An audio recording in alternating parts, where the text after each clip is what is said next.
नमस्कार, श्रद्धाज मराठी रेसिपी आणि ब्लॉगमध्ये आपल्या सर्वांचे स्वागत आहे.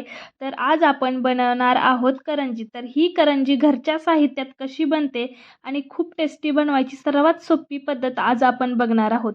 तर प्रथम आपण रवा घेणार आहोत आणि रवा हा चांगला मस्त असा खमंग भाजून घ्यायचा आहे. तर ह्या रव्यामध्ये मी आता थोडंसं 2 ते 3 स्पून तूप घालून घेत आहे. हे साजूक तूप आहे, जे आपण घरी बनवतो तेही घातलं तरी उत्तमच.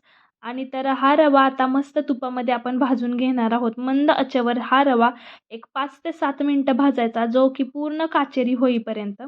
आणि रवा करंजीमध्ये घातल्याने त्याला ओलसरपणा लवकर येत नाही आणि रवा सुक्का आणि घट्ट सारण तयार करतो, तेव्हा ते सारण गळूनही पडत नाही. त्यामुळे इतर सारणांमध्ये रवा हा आपला नीट मिक्स होतो आणि रव्याला सारणामुळे ह्या खरंच खूप छान अशी टेस्ट येते. तर आता आपण तो रवा भाजून झालेला आहे मस्त. एका प्लेटमध्ये हा रवा मी काढून घेणार आहे. तर आता त्याच्यानंतर आपल्याला भाजायचे आहेत शेंगदाणे.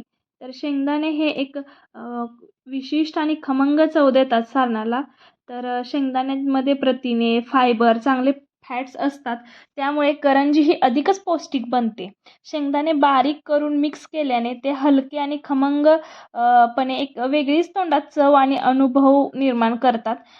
गूळ, खोबरे आणि वेलची ह्या सर्वांमुळे करंजीची चव एक स्वादिष्ट आणि मस्तच अशी होत असते. तर शेंगदाण्यामध्ये प्रथिने खूपच असतात, त्यामुळे ते आरोग्यासाठी सुद्धा चांगले असतात. शेंगदाणे ते मी खमंग असे बारीक मंद आचेवर भाजून घेतलेले आहेत आणि त्याच्यानंतर आपल्याला तीळ भाजून घ्यायचे आहेत. तर तिळामध्ये पण एक नैसर्गिकच चव असते आणि तीळ करंजीच्या सारणात एक विशिष्ट स्वाद आणि आकर्षक सुगंध देतात. पोषण मूल्य वाढवण्याच्या बाबतीत म्हटलं तर त्यामध्ये कॅल्शियम, लोह, प्रथिने, हे फायबर हे मुबलक प्रमाणात असतात. तीळ आपण असं तर खातच नाही, तर हे तीळ हाडांसाठी पण खूप चांगले असतात. हाडं आपली मजबूत करतात. तर त्यामुळे हे तीळ आपण करंजीच्या ह्याच्यातून खाल्ले तरी उत्तमच. तर मी आता तीळ इथं भाजून घेते. एकदम मंद आचेवर हे तीळ लालसर होईपर्यंत भाजून घेतलेले आहेत आणि आपले तीळ मस्त खमंग असे एक सुगंध देतात, तेव्हा समजायचं की आपले तीळ भाजलेले आहेत. आणि आता हे तीळ खरंच खूप भाजलेले आहेत आणि ह्याचा कलरही चेंज झालेला आहे. आणि सारणामध्ये करंजीच्या तीळ हे सर्व साहित्य मिक्स केल्याने एक सारणाला वेगळीच चव येते. तीळही मी काढून घेतलेले आहेत. त्याच्यानंतर आपण घेतोय खोबरं. तर हे खोबरं जे आहे ते आपण ओलं खोबरं घेऊ शकतो किंवा सुकं खोबरंही घेऊ शकतो. मी ते सुके खोबरे घेतलेले आहे, जी करंजीची चव अधिक स्वादिष्ट बनवणार आहे. आणि खोबरे वापरणे हा अनेक ठिकाणी करंजीचा एक पारंपरिक आणि सांस्कृतिकच विभाग आहे. आणि पोषण मूल्य वाढवण्याच्या बाबतीत खोबऱ्यामध्ये फॅट्स, फायबर, कॅल्शियम, अँटीऑक्सिडंट भरपूर प्रमाणात असतात. त्यामुळे करंजीला पौष्टिकता येते. सुके खोबरे वापरल्याने सारण हलके आणि एकसंध होते. खोबऱ्याच्या कणामुळे सारणाला चिकटतात आणि सुकट आणि सुगंधत बनते. तर खोबऱ्याचे प्रमाण वाढवल्यामुळे करंजीची चव ही टिकवून ठेवण्याची क्षमताही त्याच्यामध्ये जास्त असते. खोबरे हा एक महत्त्वाचाच घटक आहे सारणामध्ये. तर मी ते खोबरं जे भाजून घेतलं होतं त्यातलं अर्धं खोबरं मिक्सरला बारीक करून घेतलेलं आहे आणि अर्धं खोबरं मी तसंच ठेवलेलं आहे. आता हे खोबरं आपलं अर्धं जे बारीक करून घेतलं होतं ते मी एक परातीमध्ये साईडला काढून घेते आणि ते एका ताटामध्ये परातीमध्ये काढून ठेवलेलं आहे. तर मी अर्धं बारीक केलं आणि अर्धं तसंच ठेवलं. आणि त्याच्यानंतर आता मी तीळ जे भाजून घेतलेले होते तर ते तीळही मी याच्यामध्ये बारीक करून घेते. हे तीळ आपल्याला जास्त बारीक करायचे नाही आहेत, हे मीडियम प्रमाणात आपल्याला बारीक करायचे आहेत. तीळ भाजल्याने थंड झाले की ते मीडियम प्रमाणात असे बारीक करून घेतलेले आहेत आणि ते खरंच खूप छान बारीक होतात. गरम जास्त बारीक केले तर बारीक होत नाही. थोडंसं थंड झालं की ते बारीक करून घ्यायचं. मग आपलं ते मस्त असे बारीक झालेले आहेत आणि बोटाला रवाळ लागतील या पद्धतीचेच ते बारीक करून घ्यायचे आहेत. आणि त्याच्यानंतर इथे मी जो रवा भाजून घेतला होता तो आपला लालसर आणि खमंग असा रवा भाजलेला आहे, तोही मी थोडासा मिक्सरला काढून घेते, म्हणजे तुम्हाला समजणारही नाही की ह्या सारणामध्ये रवाही घातलेला आहे. आणि रव्यामुळे एक गोडसरपणा येतो करंजीला आणि ते सारण गळतही नाही आणि सारण एकजीव होतं, चिकटून बसतं, म्हणजे ते फुटतही नाही करंजी. त्याच्यानंतर ह्याच्या करंजीमध्ये आपण साखर घालण्याऐवजी गूळ घालतो. तर गुळामुळे पण सारण एक वेगळंच टेक्स्चर येतं आणि खूप छान होतं. तर गूळ आणि शेंगदाणे हे मी मिक्स करून घेते. गूळ आणि शेंगदाणे एकजीव करून घेतले तर ते खरंच एकदम मस्त होतात. आणि आता आपले गूळ आणि शेंगदाणे हे मिक्स झाले. त्याच्यानंतर 1 वाटी बदाम, 1 वाटी काजू घातलेले आहे मी. ड्रायफ्रुट्स हे तुम्ही तुमच्या आवडीनुसार वेगवेगळेही घालू शकता. तुम्हाला जे आवडतात ड्रायफ्रूट ते सगळे घालू शकता. तर मी ते 2 अवेलेबल आहेत ते मी मिक्सरला बारीक करून घेतले आहेत.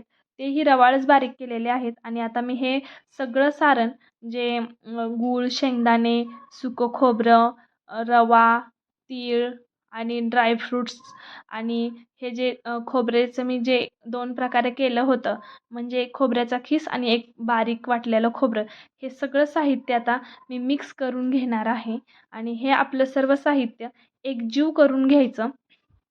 आणि ह्याच्यामध्ये आवडीनुसार वेलची पावडर थोडीशी घालून घ्यायची वरून.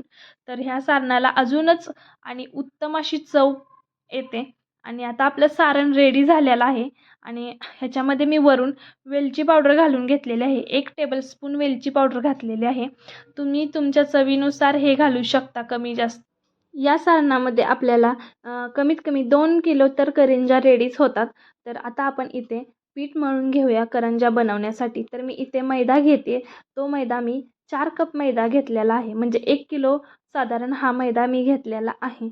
या करंज्या आपण जास्तच फराळासाठी म्हटलं तर त्या जास्तच उपयुक्त असतात. म्हणजे फराळामध्ये करंजी हा सर्वांनाच आवडणारा पदार्थ असतो. त्यामुळे अगदीच आपण मोजून करतो असं नाही, तर थोडा कमी जास्तही होतो. म्हणजे इथे मी जास्तच करंज्या बनवलेल्या आहेत आणि त्याच्यामध्ये पिठामध्ये मी मीठ घातलं आणि 2 पळी तेलाचं कडकडीत असं मोहन घातलं आणि त्याच्यामध्ये मी दूध घालून घेते 1 कप आणि दूध घालून ते सगळं मिक्स करून घेतलं.